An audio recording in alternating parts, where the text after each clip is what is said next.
yang baik, laporan pertanggungjawaban yang baik di sisi Allah kelak, sehingga kita dipantaskan oleh Allah untuk masuk surganya di yaumil akhir insya Allah. Terakhir kemarin sampai apa lagi Mas Yudi? Untuk fikih aturan tentang posisi makmum apa gitu? Terakhir nggak direkam jadi saya lupa. Salat berjamaah. Oh nggih, salat makmum nggih. Baik. Baik, sebelum masuk ke tentang syarat bermakmum yang berikutnya, sebagaimana biasa saya mengingatkan agar kecerdasan kita selalu meningkat, yaitu mengingat ayat-ayat tentang kematian. Kalau di Al-Fajr memang bahasanya tentang khusus ini. Di sini sedikit-sedikit, yaitu Quran surah Al-Hadid ayat 16. Quran surah Al-Hadid ayat ke-16. Alam ya'ni lil ladzina amanu an takhsha qulubuhum li dzikrillah wa ma nazala minal haqq. Allah berfirman, apakah belum tiba waktunya bagi orang-orang yang beriman agar hati mereka khusyuk mengingat Allah dan apa yang turun dari kebenaran, maksudnya Al-Quran.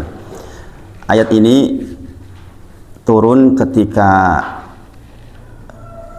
para sahabat di awal-awal perjuangan Islam, baru di tahun keempat kalau nggak keliru. Kemudian mereka sebagian sudah mulai senang dengan sendoguro ceritanya itu, senang bercanda itu. Jadi mereka larut di dalam sendoguro.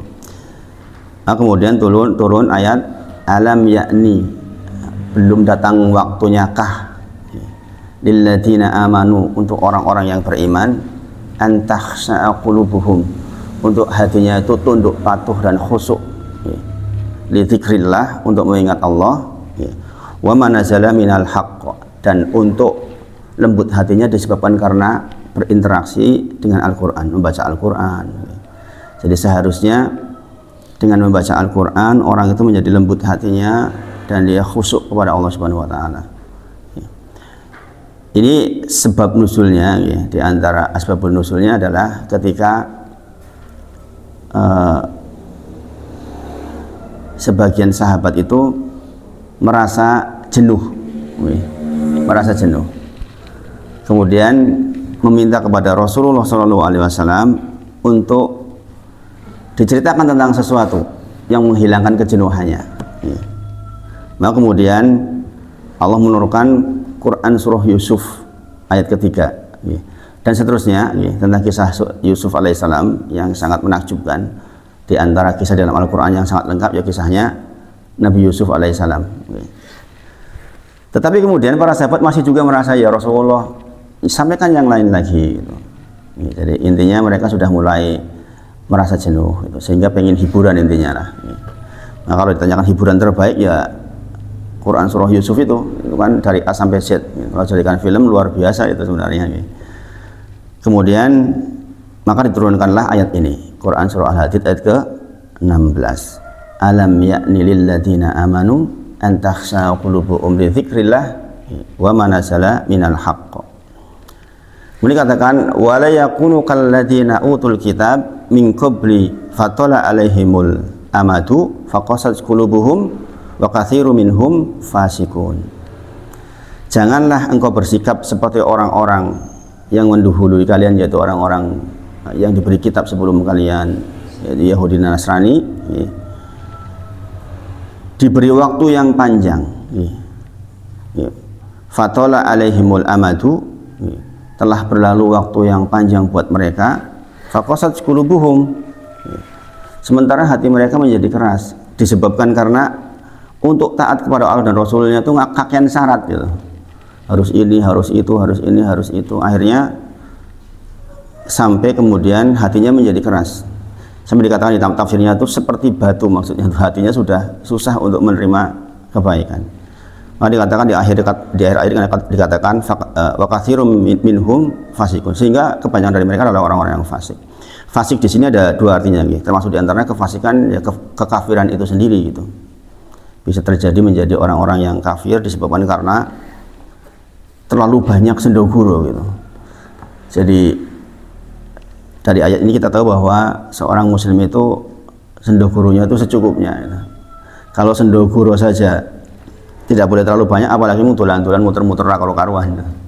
Lebih-lebih tidak dibolehkan gitu. Jika kata alam yakni lil ladzina amanu an takhsha qulubuhum li dzikrillah, itu sebenarnya sindiran ya. Dikatakan dalam tafsirnya terlalu lama gitu. Kalian tuh terlalu lama untuk tunduk patuh kepada Allah Subhanahu wa taala. Gitu. Setelah datang ayat kepada kalian kok belum lembut juga hatinya gitu. Sehingga dikatakan belum datangkah waktunya untuk hati kalian tunduk patuh kepada Allah Subhanahu wa taala dan kepada apa yang benar, maksudnya Al-Qur'an.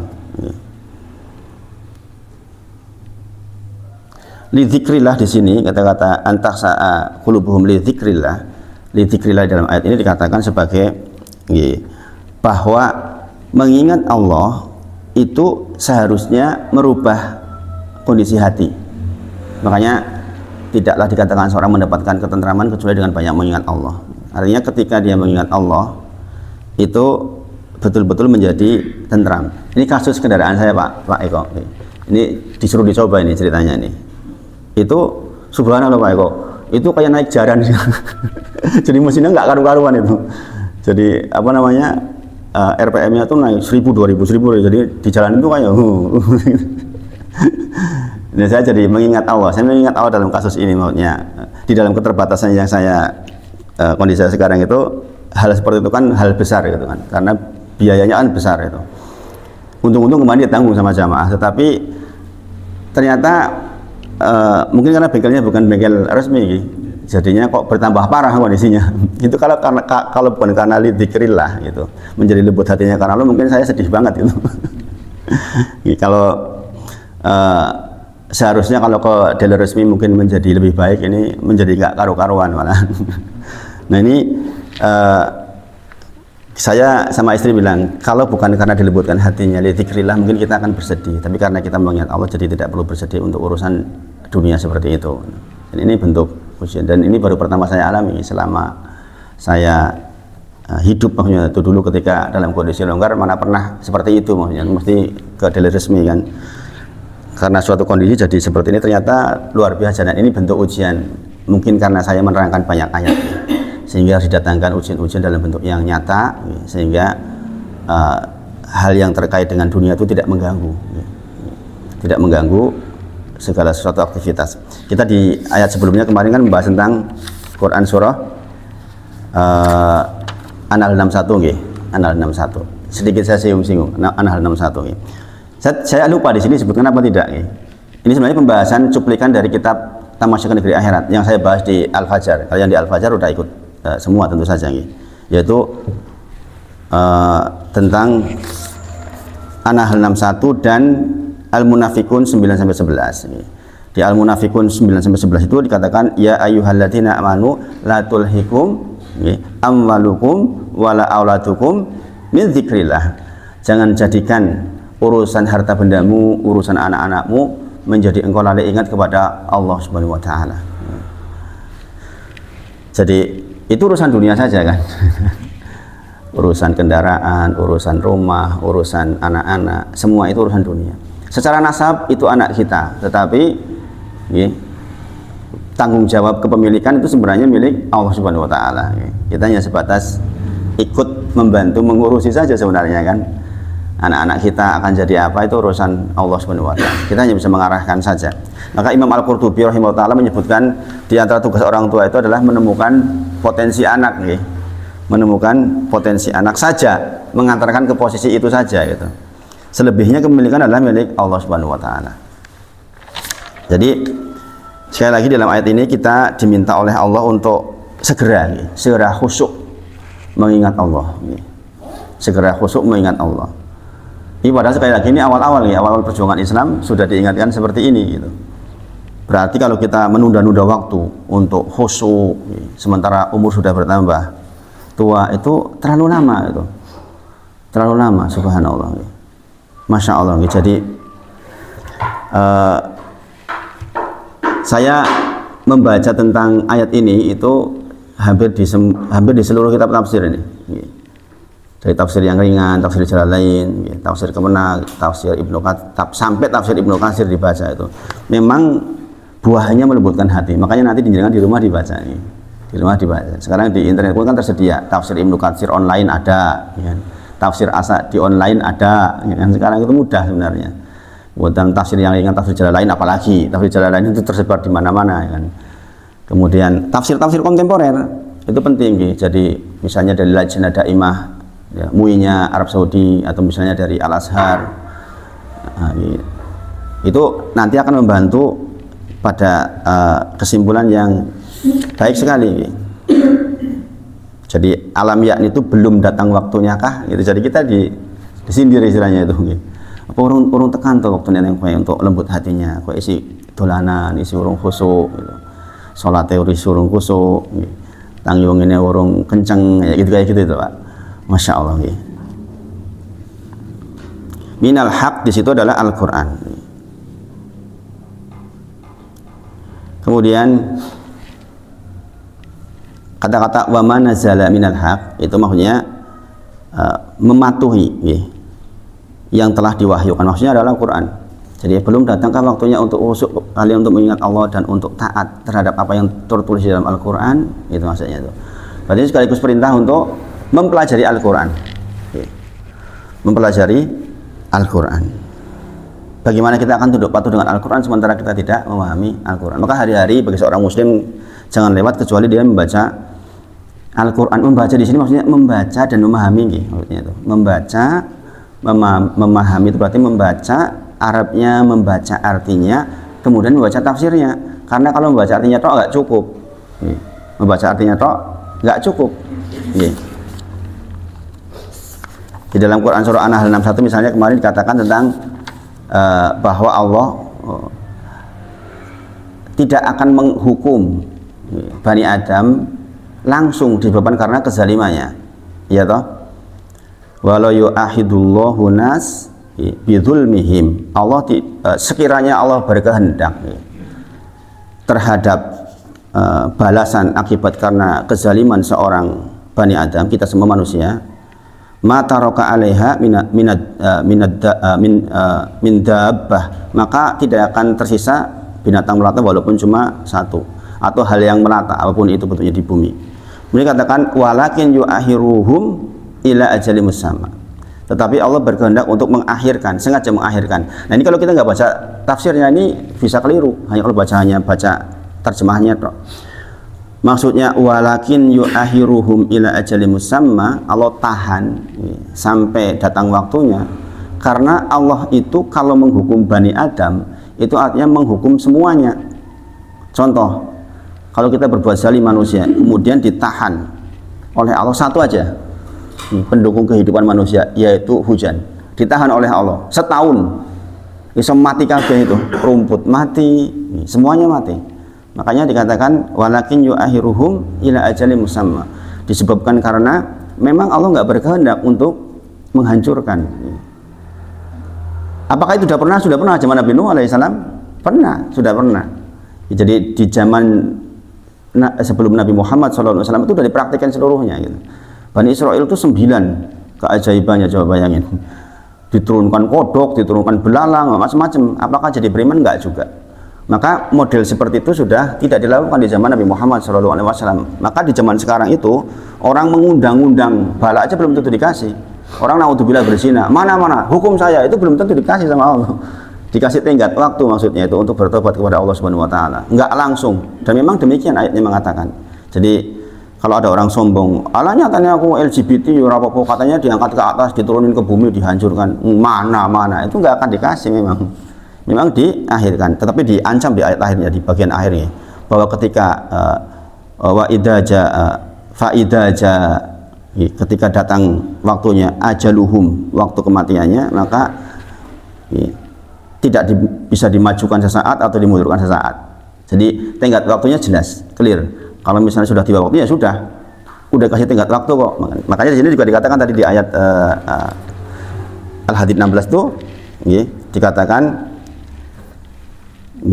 agar kita tidak berlaku seperti orang-orang yang menerima kitab sebelumnya, wala yakunu kalladzi, kata kal kan berarti seperti, jangan engkau bersikap seperti alladzi orang-orang yang utul kitab, menerima kitab, min qablu fatala alaihimul amadu faqasat qulubuhum, kemudian berlalu waktu yang dia lalu waktu yang panjang, ternyata hatinya menjadi keras. Naudzubillah wa naudzubillah min dzalik.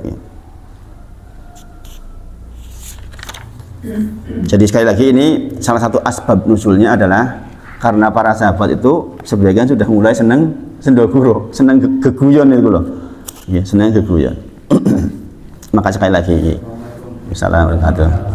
Senang geguyon kalau ada ukurannya mungkin tidak masalah lagi, tapi kalau sudah sampai lewat batas kemudian kalau ulama menyebut ini geguyon disindir oleh Allah, apalagi yang lebih dari itu, dolan-dolan yang tidak bermanfaat.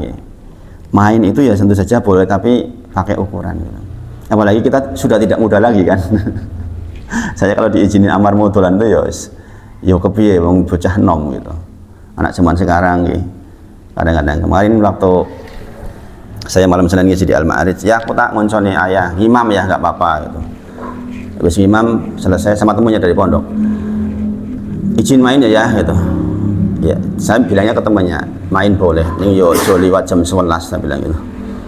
Lewat jam 11 itu nanti livermu rusak dan sebagainya. Tapi kadang-kadang anak muda gitu, zaman sekarang subhanallah. Kadang-kadang kalau koyongnya tetap lewat jam 11 perapat lebih muli. Nah, seperti itu kan zamannya kita sudah lewat yang seperti itu. Saya mau paksakan seperti kita orang tua juga susah. Tapi kalau kita kan, kalau kita itu ayat ini masuk banget, udah terlalu terlambat kalau kita nggak khusyuk hari-hari ini gitu. Sudah mendekati 50 tahun belum khusyuk itu, terus kita mau nunggu kapan gitu. Semoga kita termasuknya dilembutkan oleh Allah yang disifati dalam ayat itu insya Allah. Nah, itu pengingat kecerdasan kita. Saya katakan kecerdasan, paham maksudnya karena Rasulullah ketika ditanya ayul mukminina aqyas ya Rasulullah, siapa mukmin yang aqyas, yang cerdas ya Rasulullah, kata Rasulullah adalah aksaruhum lil mautu dzikra, yaitu orang-orang yang banyak mengingat kematian. Wa ahsanuhum lima ba'dahu, dan orang-orang yang paling baik persiapannya untuk kehidupan setelah kematian. Nah, salah satunya adalah ayat ini. Itu diambil dari kitab Tamasya ke Negeri Akhirat. Salah satunya adalah ayat itu. Ada banyak deretan ayat tentang kematian yang akan melembutkan hati kita insya Allah. Baik, kita lanjutkan tentang syarat bermakmum kemarin. Kemarin kita sudah bahas yang pertama, yaitu posisi makmum. Sudah kita bahas semuanya, berdalil dengan innama ju'ilal imamu liutamma bih, ditunjuk imam untuk diikuti. Fala takhtalifu, jangan diselisihi, dan seterusnya. Sudah dibahas insya Allah. Kemudian yang kedua adalah makmum harus tahu intikolat imam. Intikolat artinya apa? Perubahan gerakan imam. Ini syarat yang kedua. Jadi makmum itu wajib tahu intikolat atau perubahan gerakan imam, dan masih dalam satu wilayah yang disebut sebagai bagian masjid atau pelataran masjid. Intinya masih bersambung.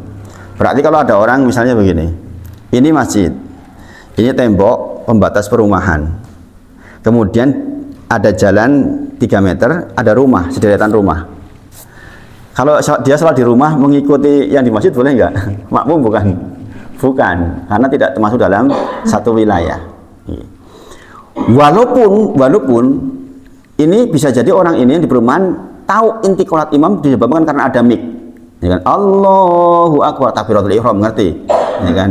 Sami Allahu liman hamdah, ngerti. Kenapa saya bahas ini? Ini terjadi sama adik saya. Adik saya itu belum belajar, guru padahal, guru dari UN dia dulu, ngajar di di salah satu SMP di daerah Majenang. Kebetulan beli rumah itu di depannya tuh masjid, masjid kayak maba gitu Pak. Ada yang wakif di situ, tapi bukan bagian dari perumahan, sehingga ada batas temboknya itu, batas temboknya. Tapi seluruh kegiatan di masjid itu ya dia dengar jejer masjid gitu. Cuma kelet satu jalan cuma 3 meter Pak. Ya pokoknya ceramah apa wae kono ya krungu gitu. Satu malam dia salat tarawih. Mas, aku ini melu salat tarawih jamaah. Ning di ning masjid namanya Al Biru namanya. Masjid Al Biru. Lah kowe nang ndi? Aku nang omah Mas. Lho ora iso ngono gitu. Jadi kalau yang tidak tahu, bisa jadi itu terjadi, saking semangatnya. Gitu. Jadi dia sholat Allahu Akbar 11 rakaat ikut ikut imam di masjid. Nah itu tidak sah, tidak sah. Sholatnya tidak sah itu, harus diulang karena dia berniat untuk jadi makmum tapi tidak memenuhi syarat makmum. Gitu. Seharusnya dia sholat munfarid. Nah ini salah satunya adalah dalilnya ini adalah bahwa makmum itu harus tahu intiqalat imam. Artinya gerakan-gerakan yang terjadi berubah pada imam itu kita harus tahu. Maka di antara fikih orang salat berjamaah di shaf 1 sekali-kali ya lihat imam, bukan cuma lihat tempat sujud tok. Gitu. Untuk tahu persis imam lagi ngapain. Gitu. Kalau di shaf 2 masih kelihatan. Kalau ibu-ibu ya tentu saja mengandalkan mic, ya kan, atau mengandalkan di depannya. Nah, berarti di sepanjang sholat berjamaah kita harus tahu, selalu harus tahu karena ini syaratnya. Syarat menjadi makmum adalah tahu intiqalat imam. Makanya kemarin saya sampaikan, jika di masjid yang 2 lantai seperti Masjid Maba itu 2 lantai, ya kan. Kalau kemudian ternyata listriknya oglangan, yang di atas itu kan mengandalkannya layar sama suara, ya kan. Nggak melihat imam, gimana melihat imam di lantai 2? Nah, ketika terjadi oglang, berarti orang ono layar blas, orang ono suara, berarti kan nggak tahu imam lagi ngapain. Ketika seperti itu solusinya adalah sebagaimana kemarin Muawiyah ketika ditusuk kemudian tidak menunjuk imam, maka kemudian tidak ada yang maju juga, maka menyelesaikan sholat sendiri-sendiri, niat mufarokoh, berarti berpisah dengan imam. Sejak saat saya tidak mendengar ini semua, maka saya sholat sendiri gitu di hati kita, ya kan. Kemudian kita menyelesaikan sendiri-sendiri gitu. Seperti itu gitu. Jadi karena Pak syaratnya tadi itu makmum harus tahu intiqalat imam itu. Jadi sekali lagi, apakah boleh melihat kondisi imam? Boleh, bahkan itu fikih. Delok imam itu lagi ngapain? Kalau untuk meyakinkan boleh. Karena kadang-kadang sekali lagi yaitu tadi bahwa kadang-kadang imam Allahu Akbar isi ngadeg. Isi ngadeg imam ini. Padahal maksudnya sudah ruku. Maka sebaiknya kita melihat gitu. Kalau yang mampu melihat kalau yang di belakang hanya mendengar saja ya sudah diampuni, bagaimana lagi, ya kan. Nanti kita bahas juga mendahului yang mana yang batal, ya kan. Nah itu, jadi syarat yang kedua adalah harus tahu intiqalat imam. Berarti nyambung terus kondisinya. Karena apa? Ya itu tadi ju'ilal imamu li utamabis, bahwa ditunjuk imam untuk diikuti. Cara mengikutinya ya harus tahu pergerakan imam. Yang ketiga, harus mengikuti imam pada gerakan-gerakan dan rukunya. Tidak. Kata-kata mengikuti berarti bagaimana? Gerakannya sesaat setelah gerakan imam. Gitu. Namanya mengikuti berarti imam sudah melakukan baru kita melakukan, tidak barengi maksudnya. Nah, kalau makmum menyamai imam gerakannya, hukumnya makruh. Makruh. Jadi misalnya imam makmum kok gerakannya menyamai imam, itu makruh.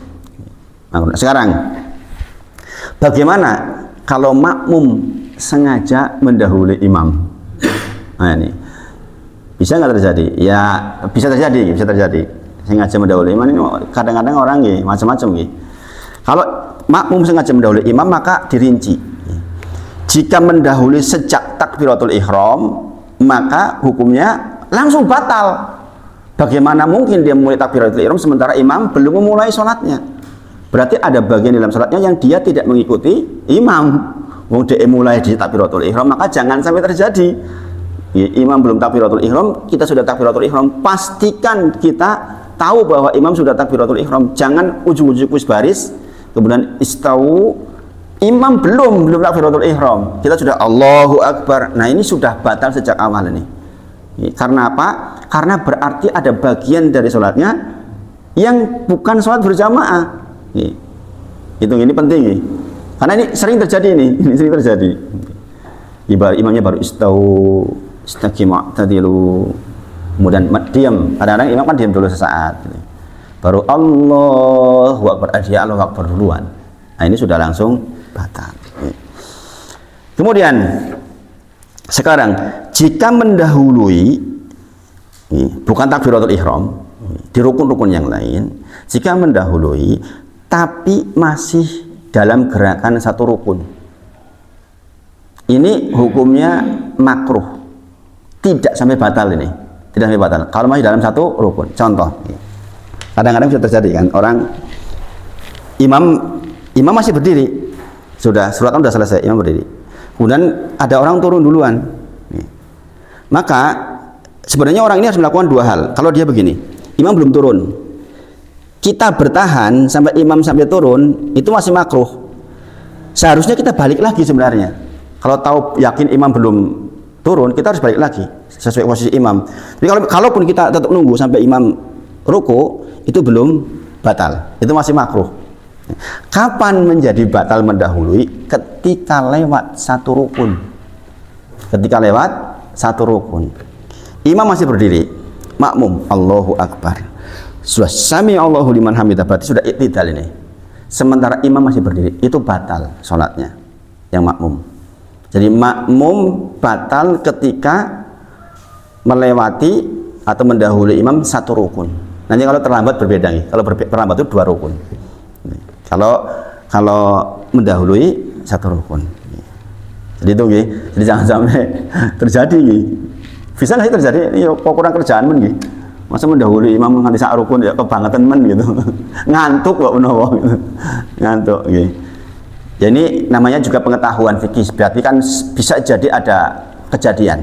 Bisa jadi ada kejadian. Ini tidak terjadi batal kecuali karena kejahilan dan karena udur, kejahilan atau karena udur syar'i yang lain, atau lupa misalnya itu. Tiba-tiba lupa dia turun naik sendiri gitu. Kalau lupa total nggak dihukumi dalam Islam, nggak dihukumi. Itu kemudian sebaliknya juga tidak boleh terlalu terlambat. Tadi judulnya apa? Harus mengikuti imam pada gerak-gerakan dan rukun-rukunnya, kan gitu judulnya gitu. Berarti harusnya sesaat. Tapi kejadiannya ini tadi terlalu mendahului atau terlalu terlambat sebaliknya. Jadi tidak boleh terlalu terlambat juga. Kalau terlambat satu rukun masih makruh. Terlambat satu rukun masih makruh. Jadi imam sudah turun, Allahu Akbar, kan? Kemudian imam sudah mulai naik, kita baru turun, itu terlambat satu rukun kan? Itu masih makruh. Tapi kalau Allahu Akbar, imam sudah sami Allahu liman hamidah, Arab turun, Allahu Akbar sujud, sudah proses menuju sujud, berarti kan sudah ketinggalan dua rukun. Nah ini batal. Ini juga apa ya, ngantuk kan? Bisa terjadi, bisa. Saya terjadi, Pak. Saya pernah terjadi. Orang mau ketinggalan dua rukun, ketinggalan rong rakaat karena saya sholat zuhur. Atahiyat pertama bablas dengan atahiyat akhir loh, itu serampung tuh, tidur saya dalam sholat itu. Nah itu batal. Saya bingung loh, kok ngerti-ngerti serampung gitu, saya masih tahiyat awal saya gitu. Subhanallah, saking ngantuknya, padahal duhur itu dulu itu saya masih ingat gitu. Nah ini saya mengulangi sholat. Jadi itu, jadi terjadi. Jadi kalau les gitu mau ketinggalan sak rukun terus ingat sempurna, itu insya Allah masih belum batal. Berarti belum dikatakan tidur secara sempurna juga kan gitu. Ada dalil lain gitu tentang masalah tidur orang yang berbaring, sebenarnya yang batalkan kan tidur yang kalau duduk berdiri itu kan masih jaga di belakangnya itu. Nah itu seperti itu gitu. Jadi sholat berjamaah itu ada kayak unsur baris berbaris itu loh gitu. Kan harus rampak gitu, harus bagus gitu. Saya kalau melihat orang-orang Korea, orang Cina pada baris itu kan luar biasa gitu, sampai bikin formasi-formasi kayak gitu. Seandainya mereka paham agama Islam, itu kalau sholat mungkin lebih canggih gitu karena lebih rapi. Saya membahas ini, ada pertanyaan di Gunung Sempu Pak Eko. Ada yang tanya, temannya Pak Hardi itu, Ustadz, kok ada toleransi ya masalah gerakan di dalam jamaah? Padahal baris berbaris saja tidak ada toleransi gitu. Adakah dalil yang menjadikan itu menjelaskan bahwa terjadi variasi seperti itu ya Bapak? Ya memang ini berdasarkan dalil, ini kesimpulan dalil. Jadi justru ini toleransi dari Allah dan Rasulnya bahwa bisa jadikan orang seperti itu, bisa jadi orang terlambat gerakannya, bisa jadi mendahului, itu ada toleransi gitu. Sekali lagi itu pun dihukumi ketika tahu hukumnya, bukan karena kejahilan. Jahil itu artinya tidak paham gitu.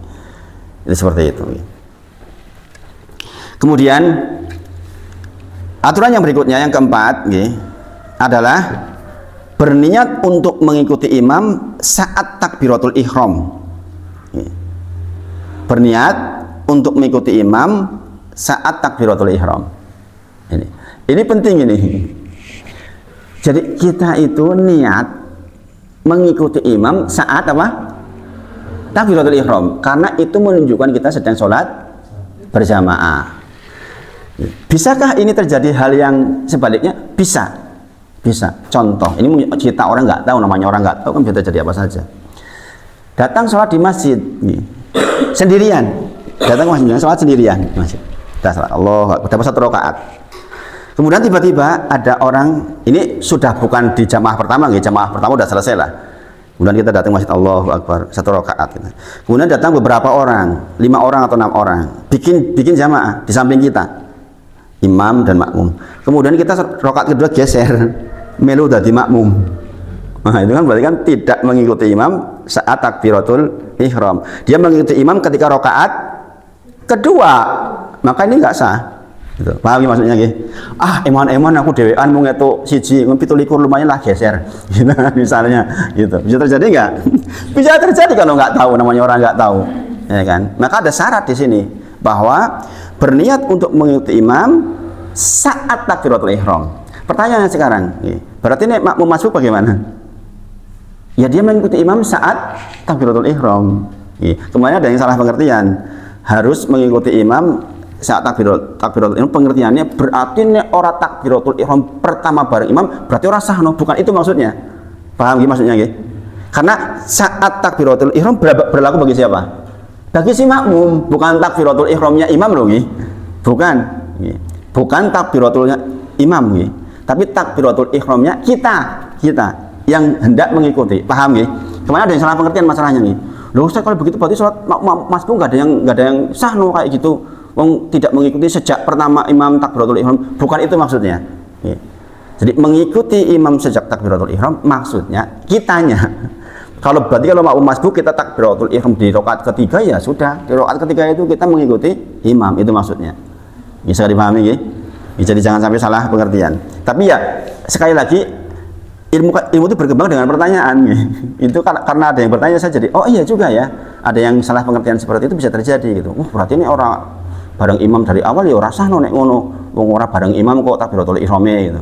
Padahal maksudnya niat kita mengikuti imam adalah ketika kitanya takbiratul ihram. Itu nggih. Beda dengan imam nggih. Kalau imam bisa berubah di tengah-tengah. Nggih. Niat menjadi imam bisa di tengah-tengah enggak? Bisa. Disentuh tul. Tadinya dia salat munfarid, bekas makmum masbuk. Bekas makmum masbuk, kemudian dituil. Nah, itu jadi imam. Nah, itu berubah enggak masalah itu. Karena dia jadi imam. Merubah niat jadi imam di tengah-tengah tidak masalah. Ya, tapi bermakmum ketika takbiratul ihram sudah harus posisi makmum. Itu maksudnya. Kemudian aturan yang kelima, makmum dapat pahala jamaah selama imam belum salam, walaupun cuma 2 detik, 1 detik. Anggere urung salam, maka dia tetap dihitung dapat sholat berjamaah. Tentu saja afdoliyahnya berbeda dengan yang pertama. Ini cerita bukan cerita afdolnya, tapi cerita masuk di dalam irisan atau ruang lingkup bahwa dia tetap mendapatkan pahala jamaah. Tentang besarnya nilai tentu saja bergantung kepada seberapa banyak yang diikuti pula. Tapi bahwa dia dapat pahala jamaah, ya yang 27 itu loh tetap dapat. Tetap dapat.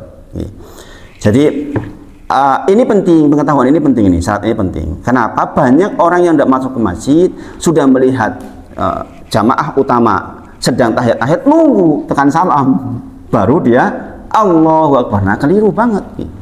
Kerugian. Seharusnya apapun posisi imam pada waktu itu, apalagi di sholat pertama, di sebagian dalil mengatakan bahwa yang dimaksud 27 ya sholat pertama itu gitu kan.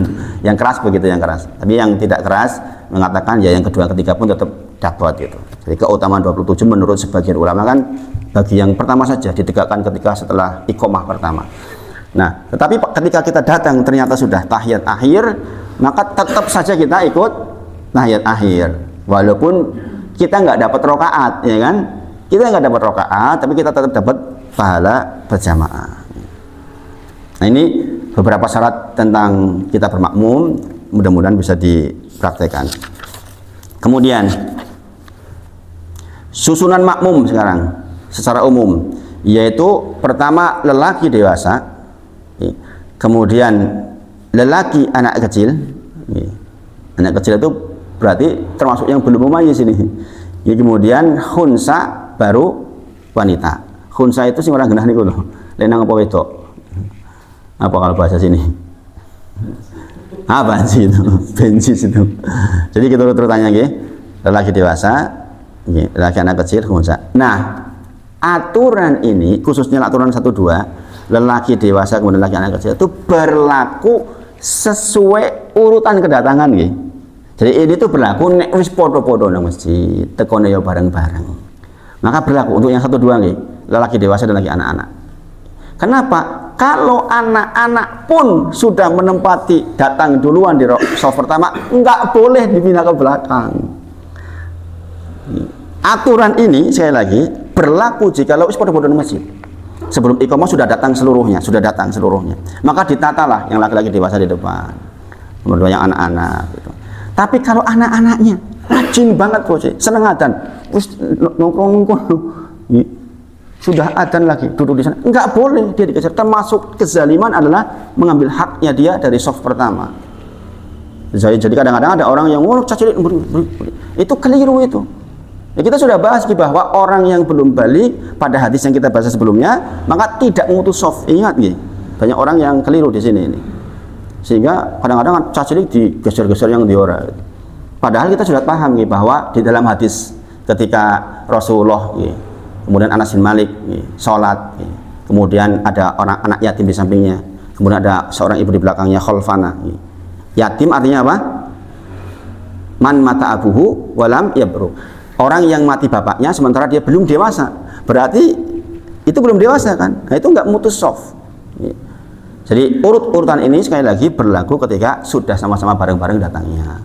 Tapi kalau anak kecil lebih rajin dari kita, giliran kita tekonnya terakhir geser-geser cacilik ngarep, nah ini nggak boleh. Itu termasuk kezaliman, kezaliman. Ini jangan sampai salah pengertian nih, kadang-kadang oh cacilik ngopo nang ngarep ini, nah, itu keliru itu, keliru. Gimana? Rame banget. Nah itu ada syarat lain nih, ada syarat lain tentang meskipun tidak harus nih. Sebenarnya di belakang imam apakah harus orang yang bisa menggantikan imam, itu hanya untuk mempermudah teknis sebagaimana 4 hal yang kita sudah bahas nih. Ketika terjadi batal imam, kita sudah bahas kemarin nih. Ada 4 keadaan ketika imam batal. Sudah nih di sini sudah kan? Sudah.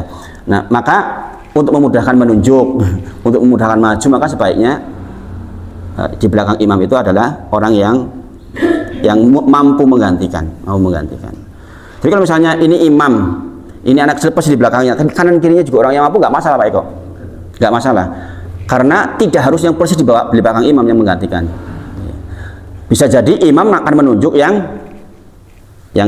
dewasa, ya kan? Karena statusnya sebenarnya paling afdol adalah imam menunjuk sebenarnya.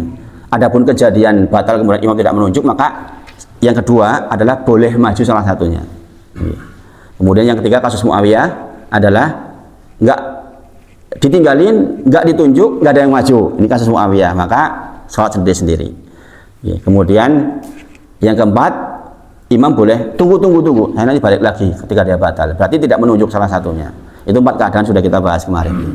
Gitu. Kemudian oh ya, gimana? Berarti kalau maju itu mengisi shot, mungkin kalau makmum shot pertama, kedua. Iya, maju-maju memenuhi. Iya. Kalau agak serong itu boleh? Boleh. Kemarin kan kita bahas gerakan lebih dari 3 gerakan besar dilakukan boleh sepanjang ada keperluan. Maksudnya itu tidak harus lurus? Tidak harus lurus. Iya, tidak harus lurus. Sekali lagi gerakan lebih dari 3 gerakan besar boleh jikalau ada keperluan. Sebagaimana ketika turun ayat pindah kiblat dari Masjidil Aqsa ke Masjidil Haram. Itu kan berlawanan arah itu. Mau imam yang kini, imam yang kini piye ini batal gerakan panjang. Jadi imamnya muter. Gitu kan. Orang mungkin imam yang buri. Maka pindahan gerakan ini yang panjang ini dibolehkan sepanjang ada keperluan. Ingat ini kita membahas madhab Syafi'i ya tentang gerakan tadi itu. Kalau 3 gerakan batal kan di madhab Syafi'i. Ya, kan dan di Indonesia kebanyakan pakai madhab Syafi'i. Ya. Nah, ini kan batal menurut madhab Syafi'i. Kalau yang tidak ada keperluan. Kukur-kukur ini gini terus geruduk kakinya 3 kali berturut-turut maka batal. Tapi gerakan yang besar itu, gerakan anggota badan besar maksudnya tangan, kaki, anggota badan besar, sepanjang ada keperluan maka tidak masalah. Kemudian ini memang saya ingat gitu. Jadi kembali ada pertanyaan gini, ketika membahas ini ada pertanyaan, kok saya melihat orang sholat jenazah nggak angkat tangan? Gitu. Allahu Akbar, yang berikutnya kok Allahu Akbar yang 2, 3, 4 itu nggak angkat tangan. Itu ada pertanyaan begitu, gara-gara membahas tentang masalah ini. Saya sampaikan mumpung ingat ya. Jadi memang secara asal dalil untuk mengangkat tangan yang kedua, ketiga, keempat itu diperselisihkan. Tidak ada dalil sahih yang mengatakan sunnah mengangkat tangan. Tetapi di mazhab Syafi'i dan mazhab Hambali, mazhab Syafi'i dan Hambali itu mengangkat tangan baik yang kedua, ketiga, keempat pun sunnah. Kalau yang takbiratul ihram nggak diperselisihkan. Semua mazhab sama bahwa untuk kali pertama maka takbiratul ihram angkat tangan. Itu semuanya sama seluruh mazhab. Tapi untuk yang kedua, ketiga, keempat tidak sama. Di mazhab Syafi'i dan Hambali mengangkat tangan, di mazhab Hanafi dan sebagian Malik tidak mengangkat tangan. Kalau jalan ke Arab Saudi angkat tangan karena di sana Hambali. Ya kan? Imamnya mesti angkat tangan karena mazhab Hambali. Tapi mungkin kanan kiri jenengan, Pak Eko yang udah pernah ke sana, mungkin ada orang yang di sana kalau habis sholat suka nyolatin orang meninggal gitu Pak. Hampir selalu di 5 waktu itu kan. Itu biasanya kadang-kadang samping kita, Allah, dia diam aja, nggak angkat tangan. Maka dia sedang praktek mazhab Hanafi. Ulama sepakat takbir 1 angkat tangan. Ajma'u ala annahu yarfa fi awwali takbiratin wa ikhtalafu fi sairiha. Jadi disepakati oleh para ulama mengangkat tangan di takbiratul ihram wa ikhtalafu, tapi berselisih fi sairiha di angkat tangan yang lain. Jadi kita longgar di dalam masalah fikih itu begitu. Kita melihat urf. Kalau di sini kebanyakan angkat tangan, jangan angkat tangan lah, jangan aneh-aneh gitu. Apalagi jadi imam gitu. Jadi imam di sini nggak angkat tangan, nanti makmumnya bingung. Ini kepiye itu kok orang angkat tangan? Itu maksudnya tuh. Jadi kalau ada wakhtalafu, ada perselisihan, maka ambillah yang paling mendekati, yang paling banyak digunakan. Sepanjang ikhtilafnya itu adalah ikhtilaf yang masih dilingkupi oleh dalil. Jadi ini praktek sing aneh-aneh ini pas dewean. Nek praktek sing aneh-aneh iki pas dewean. Misalnya ada 2 dalil, satunya sahih, satunya hasan sahih. Ya kan derajatnya tinggi yang sahih apa ini? Tapi yang di masyarakat kebanyakan yang hasan sahih yang dipakai. Ya sudahlah, kita mengalah. Ini kan masalah afdoliyah saja. Ya contoh yang saya sering terangkan pada jenengan itu sholat 2 rakaat. Yang sahih banget itu adalah duduknya iftiros yang paling sahih. Iftiros, bukan tawaruk. Tapi di Indonesia kan nggak lazim. Sholat 2 rakaat kok iftiros, koyo urung rampung gitu. Dikiranya urung salam, ternyata kok salam. Itu kan kadang-kadang di sebagian masjid dikira aneh-aneh gitu, aneh-aneh. Makanya saya kalau sholatnya sholat sendirian di rumah, ya saya praktek yang iftiros. Ini bareng-bareng saya cenderungnya tawaruk. Apalagi jadi imam Jumat iftiros. Nanti di belakangnya mumet. Ya gimana urung rampung bang? Subhanallah, subhanallah, repot malahan. Iya kan? Subhanallah apa itu kan? Nah itu bisa terjadi. Makanya sekali lagi, jikalau satunya sahih, satunya hasan sahih, tapi yang dipakai di masyarakat banyak yang hasan sahih, ya ketika kita bersama pakai yang hasan sahih nggak masalah. Itu. Ini diantara panduan dari para ulama tentang tata cara kita melaksanakan ibadah ketika bersama-sama. Ketika bersama. Dewean carilah yang paling sahih. Silahkan. Yang paling sahih yang jenengan pahami itu yang dilakukan. Itu. Jadi di sini juga dikatakan waqtalafa ahlul ilmi fi hada. Jadi memang para ulama berselisih di dalam bab ini. Faro'a aksaru ahlil ilmi min ashabin nabi. Jadi sebagian besar para sahabat nabi wa khairihim ayarfa'a rajulan yadaihi fi kulli takbiratin. Jadi sebagian besar sahabat nabi itu mengangkat tangan. Walaupun sekali lagi ada yang tidak, tapi sebagian besar sahabat Nabi mengatakan. Maka pendapat Syafi'i dan pendapat Hambali saya lebih ikuti dalam kasus ini. Saya kalau sholat jenazah, apalagi jadi imam, ya saya angkat tangan. Saya angkat tangan. Gitu. Kecuali ini pengen praktek, tahu ilmu, pas derean, nggak apa-apa lah, silahkan. Misalnya jangan sholat pas dilalai pas dewean, harus nilai kabehnya dengan dewean, mau nggak angkat tangan silahkan, itu juga ada dalilnya. Gitu. Wa huwa qaul Ibnu Mubarak wa Syafi'i wa Ahmad wa Ishaq. Ini disebutkan di sini di antara para ulama yang memakai angkat tangan, di antaranya Ibnu Mubarak, Imam Syafi'i, Imam Ahmad dan Ishaq. Ini orang-orang besar semua. Jadi itu jangan sampai berselisih dengan bab yang seperti itu. Kemudian mumpung masih ingat juga ini pertanyaan Mairi sama. Bolehkah ini masih hubungannya dengan sholat bolehkah kita mengusap air setelah wudhu? Itu ada pertanyaan begitu kemarin. Ketika bahas ini, bolehkah kita mengelap air setelah kita berwudhu? Boleh nggak sih? Boleh nggak? Apa baiknya coba? Jadi habis wudhu baiknya itu diusap pakai kain atau dibiarkan saja? Gimana Mas Awan? Jadi gimana Mas Awan? Dibiarkan. Gitu. Jadi gimana Mas? Diusap. Ada dua. Ini aja udah berselisih tuh dua ini. Udah beda. Wakhtalafa. Ada perselisihan di antara mereka. Nah, ini Bapak Ibu semuanya, ini itu dua-duanya itu tercover oleh dalil.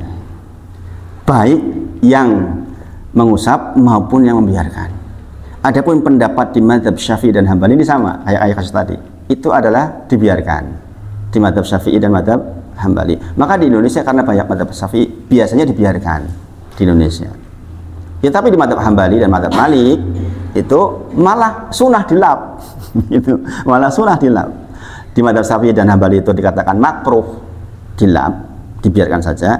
Yang satu mengatakan justru sunnah dilap. Nah maka kita lihat harus pendalilannya. Nanti jangan mau praktek yang mana. Kalau saya praktek dua-duanya, kadang-kadang dilap nek pas perlu.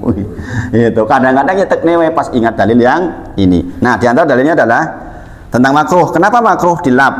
Sehingga dibiarkan saja. Dalilnya adalah inna ummati. Sesungguhnya umatku kata Rasulullah yud'auna yaumal qiyamah, akan diseru di hari kiamat ghurran muhajjilin. Ghurran muhajjilin itu terlihat terang benderang wajahnya. Disebabkan karena apa? Min asari wudu.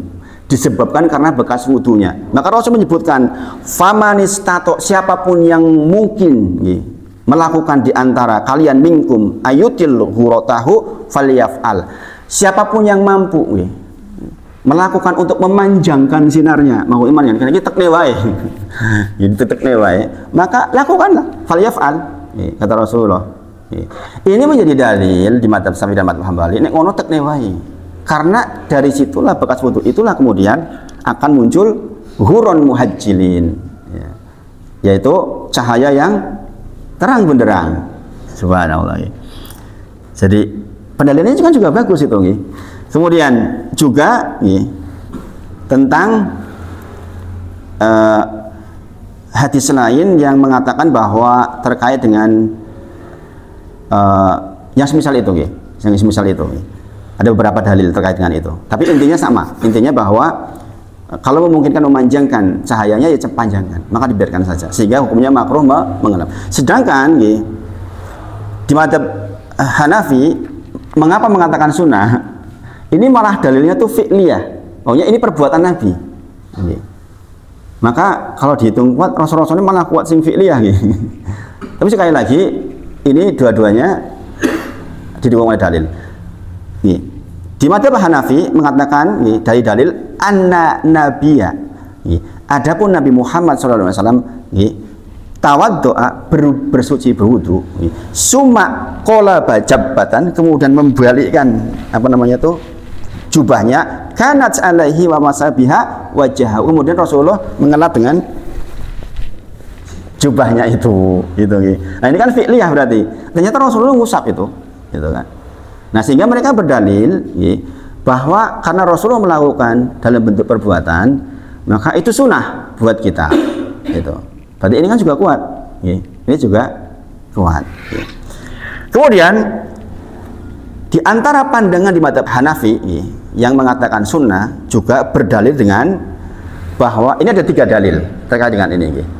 Di antaranya adalah ketika Rasulullah menyampaikan, adakah ingin kuberitahukan kepada kalian tentang sesuatu yang dengan sesuatu itu maka engkau akan dibebaskan dosa-dosanya, maka dengan wudhu yang sempurna, kata Rasulullah, dengan wudhu yang sempurna. Kemudian seiring dengan dihapusnya wajah kalian, kemudian meneteslah air-air, maka dosa turun atau hilang seiring dengan menetesnya air-air. Gitu kan, begitu dalilnya. Sehingga para ulama mazhab Hanafi mengatakan nek ngono berarti air bekas wudu itu mengandung dosa, maka cek dirampungi, cek dilap, begitu keterangannya di mazhab Hanafi. Karena berdalil dengan tadi bahwa tetesan air dari air wudu itu membawa dosa-dosa, maka yo wis cek dirampungi, dosanya hilang maksudnya. Sehingga segera dilap gitu. Itu jadi masing-masing juga punya dalil. Makanya saya kadang-kadang kalau pas di pertemuan di kantor saya bawa lap ya, kadang-kadang mau lebu yang ruangan bareng misalnya kan benora becek ya. Tapi kalau misalnya longgar waktunya dibiarkan saja. Jadi dua-duanya insya Allah bisa dipraktekkan. Jadi tidak perlu kita berselisih karena persoalan seperti itu. Sing arep nganggo dilap ya monggo, sing ora ya monggo. Ini fikih itu memang luas banget ya. Memang fikih itu memang luas. Enggak sempit fikih itu. Kemudian nanti di pertemuan berikutnya kita akan bahas tentang bagaimana cara mufarokoh. Mufarokoh itu berpisah dengan imam. Bagaimana caranya? Ada 5 hal. Kadang menjadi wajib mufarokoh, kadang sunnah mufarokoh, kadang mubah, kadang makruh, dan kadang haram. Jadi ada 5 keadaan. Kapan kita wajib mufarokoh, kapan kita sunnah mufarokoh, kapan mubah itu boleh-boleh. Kemudian kapan makruh berarti akan kehilangan pahala bersamaannya, atau bahkan haram mufarokoh berpisah dengan imam. Itu nanti kita bahas di pertemuan berikutnya insya Allah. Mudah-mudahan Allah berkahi pertemuan kita pagi ini. Mudah-mudahan Allah sayangi kita semua, dan mudah-mudahan sisa umur hidup kita diberi kemudahan dan diberi kelonggaran hati insya Allah. Kita tutup dengan kafaratul majlis. Subhanakallahumma wa bihamdika asyhadu an la ilaha illa anta astaghfiruka wa atubu ilaik. Wa akhiru da'wana alhamdulillahirabbil alamin. Assalamualaikum warahmatullahi wabarakatuh.